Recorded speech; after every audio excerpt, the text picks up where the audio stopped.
The tasteful thickness of it. Oh my god. It even has a watermark.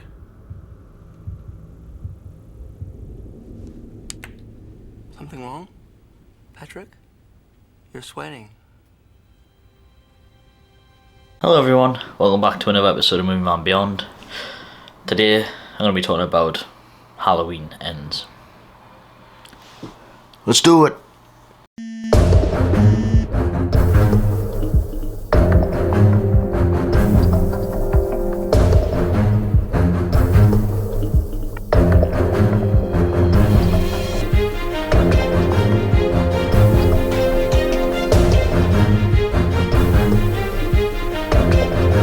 So I will let you know, and then from that point I will talk about the spoilers. But for now, I'll just give you a brief synopsis of the movie. It takes place 4 years after Halloween Kills. The people of Haddonfield are sort of coming to grips with the aftermath of Michael Myers, the murders, and you know how it's took an effect on this town, and it's just people, how it's reacted, and you know the boogeyman's still sort of quite apparent in the people's lives as it's leading up to Halloween. It's not quite Halloween yet. So the story does say this in a synopsis, so it's not a spoiler. Is about a young guy called Corey, who is babysitting, and he accidentally kills this kid that he's babysitting, and then it kind of goes from there. And you know, like Laurie, our granddaughter, and all that stuff, they play parts of the movie, but really, first off, really disappointed with the movie. Not the way I thought it was going to go. Quite disappointed with a lot of the choices. I think some people may think it's quite, what's the word? Like, you know, quite,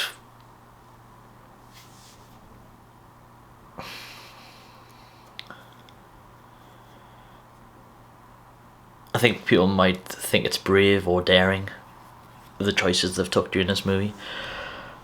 I don't feel that at all. I think it's a very, very big mistake. Michael is definitely disrespected in this movie, and the whole feeling, the vibe of the movie just didn't feel like Halloween to me.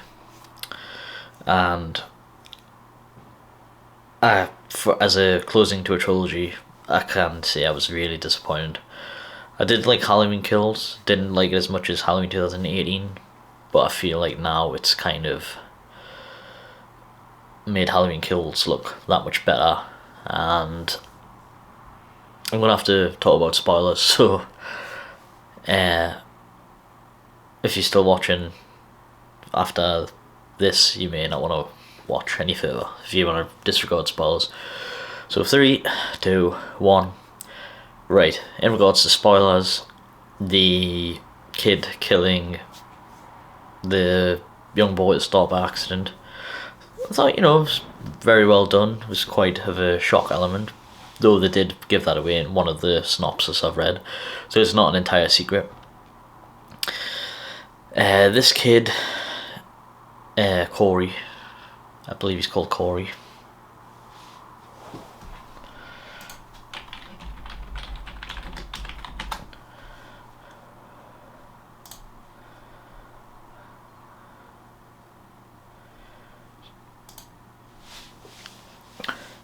Yeah, Corey, you know, he sort of gets off of it. It's deemed as a accident, which the kid locks him in a attic, and you know the kid's been frightening Corey.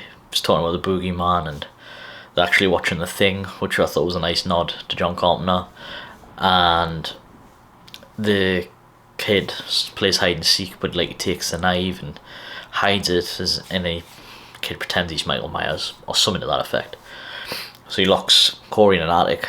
Corey is kicking the door open, and as his parents are just coming in the door from this party on the night out, the door swings open that hard, knocks the kid over the banister, and he falls like 3 floors, I think it is, and splats all across the floor. And then the film, the intro starts, and just not straight away I was just like, this is not Halloween. The vibes, yes, it had the theme, which was slightly changed again, but it just, even the music at the very start with the Universal logo just did not feel like Halloween. The logo as well, sort of off-putting. The feel and look of this movie for me felt differently to the last two. I don't know why, but this one felt cheaper, if that makes sense.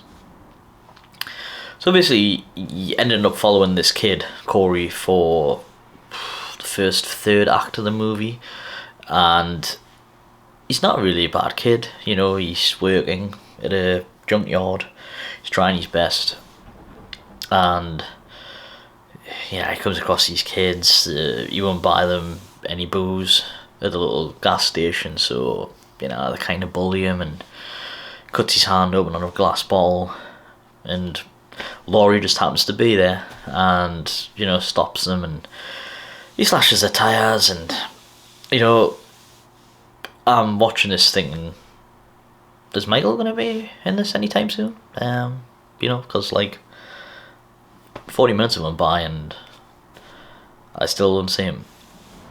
So anyways, you know, fast forward, he goes to the hospital. Laurie's granddaughter works there. She suddenly is besotted by this guy, like he's fucking Prince Charming.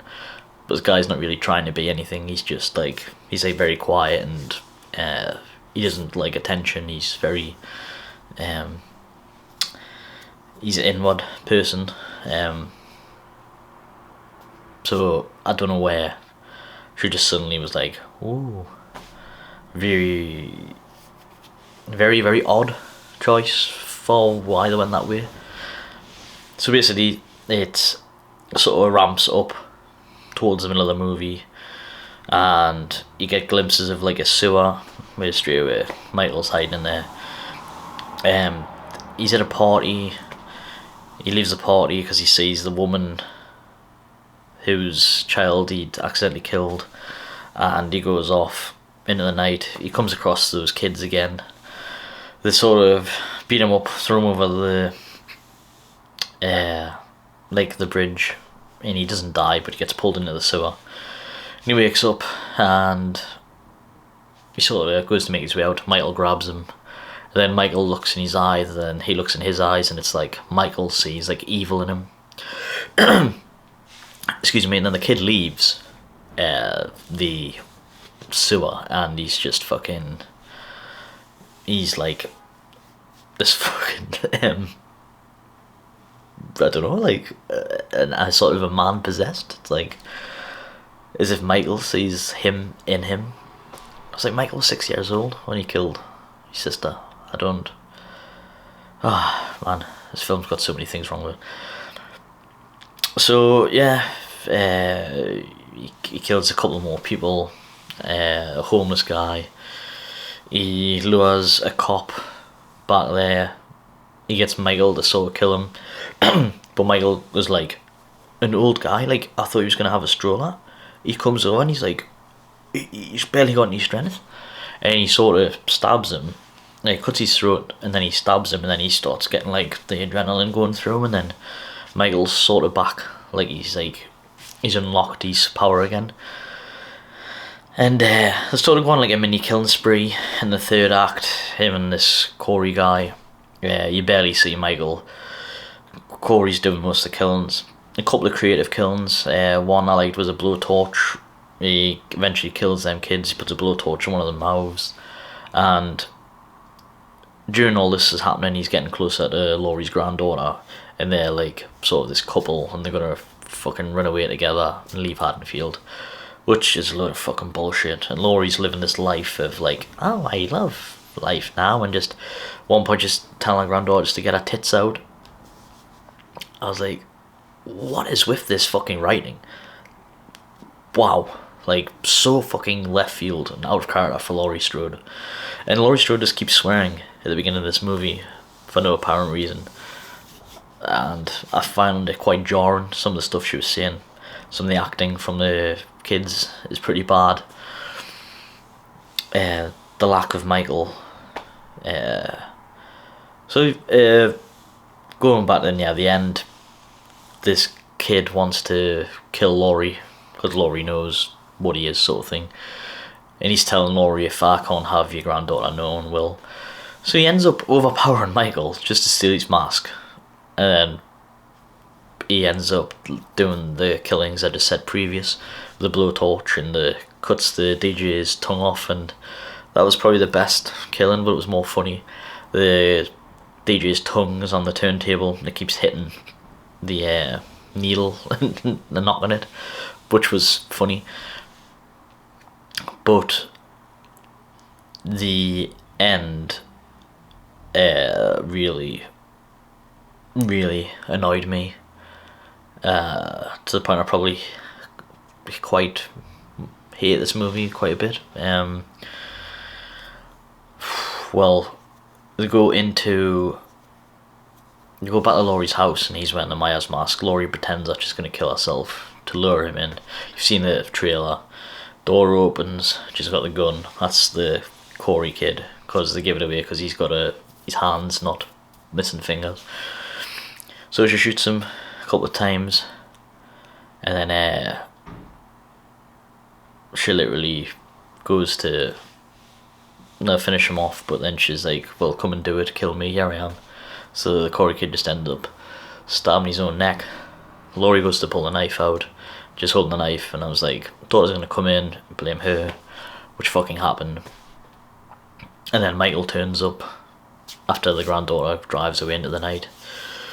She gets a call over the radio that Laurie's put in a fucking suicide called the 911. She flies back, and Michael and Laurie are having their final fight, this epic showdown, which ends up Laurie getting the better of Michael, and she near crucifies him to a table. She then cuts his throat, cuts his wrists, and then they take him to the junkyard. That's been shown in the film 3 or 4 times, and they put him in a grinder and they squish Michael. You see just exploding, and that was that. The granddaughter leaves, goes off to start a new life somewhere, and Laurie's just at peace now, and it ends. And wow. I don't know. I don't know what really else to say. Like, it's very jarring decision wise. Like, these characters, I know it's this story, and you've never seen Michael really get killed. He's always sort of been, has he died, has he not? But for this one, there was sort of like no way back. He's done. I was watching 3C Films' his review after I had watched the movie, and he said the same thing about the disrespect of Michael. It's like James Courtney did a fantastic job, but in this movie he's just not scary at all, and he seems like just an old guy wearing a mask, and just quite apparent. Michael doesn't seem like a force of nature in this movie. He just feels like an old guy trying to get his last stab in before he croaks it.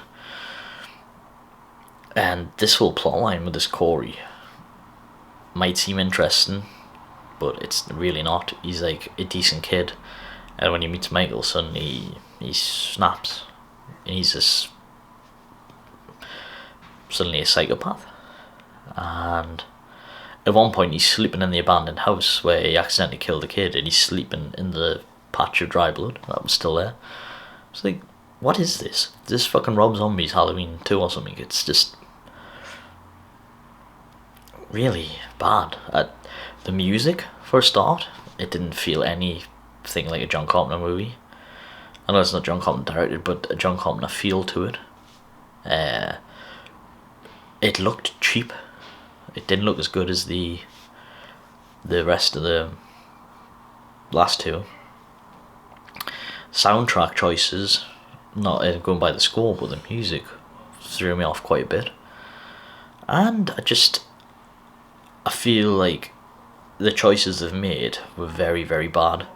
I feel like Jamie Lee Curtis has had a lot of say in this movie in particular. I think there's a lot of political agenda behind it. She is very active on Twitter with her policies and stuff like that, and she even mentioned that this film would be quite divisive for people. But I think a lot of people won't really like this movie for what they do to Michael, and how Michael is probably in the movie for about 20 minutes. I feel like it's a joke. Once again, call it a Halloween movie. I don't think it should be that. Halloween Ends alright. I think Halloween ended and it kills. For me, I would just like to say, in my head, Halloween Kills is it, and then Michael just leaves. I think Halloween Ends is this alternate universe where everything's hunky-dory, because that's the way they sort of went. I'm sorry, but the black lady that got stabbed in the neck with her fluorescent tube light bulb is alive in this movie but cannot speak. Like, this big scar out here, it's like not a fucking cat in hell's chance. I think Michael kills 3 people in this. 3? This is 3? Maybe it's 2. It might be 2 people. No, he kills 3. Kills the main guy, Corey. And I just really, really disappointed with this. One of the bigger releases I was most looking forward to this year. But I had something in the back of my mind was telling me that this is not going to go the way I thought it was going to go, especially with Jamie Lee Curtis being very vocal about people are not going to really like this movie, and I can see why. It's definitely in the bottom 4 or 5 for me, to be perfectly honest. I think what they've done to Michael, and to sort of pretend it was going to be a Michael movie and then just use it as another form of something else, in terms of, oh, everyone's got violent tendencies, and you know, it's blatantly about fucking US politics. It's just, they've tried to be smart about it, and it's just stupid. It just doesn't work. Like, please leave politics out of fucking horror movies. Please. I know for a fact they're going to make more Halloween movies because everyone loves Michael. People want to see the feared slashers on the screen killing people. So I hope they're done with fucking Laurie, because I'm sick to death of her fucking films. Jamie Lee Curtis, I think, has had too much say in these movies. I think we need to move on now, go a different route. Fair enough with Halloween, always have Halloween as the starting point, but just, you could have it up to date and not have an old Michael, and then you could go a different direction with it. I'd much prefer that. Or if they wanted to even continue sort of from Halloween 5, do one with Jamie where she's not dead, different timelines. There's multiple ways they can go. I'm sick to death of Laurie now, and Jamie Lee Curtis is done with the franchise. So next year I love Anne 1 and 2, even H2O, but I feel when just come back to these movies, there's some sort of agenda being behind it, and it would have made more sense for Tommy to be in this one, seeing Evil dies tonight. Just, honest to God, guys, really fucking disappointed right now. When I watch it again, it'll probably be when it gets released on physical media, but Jesus Christ, This has been a bloody long review, I'll tell you that much. Anyway guys, I'll catch you next one. Bye.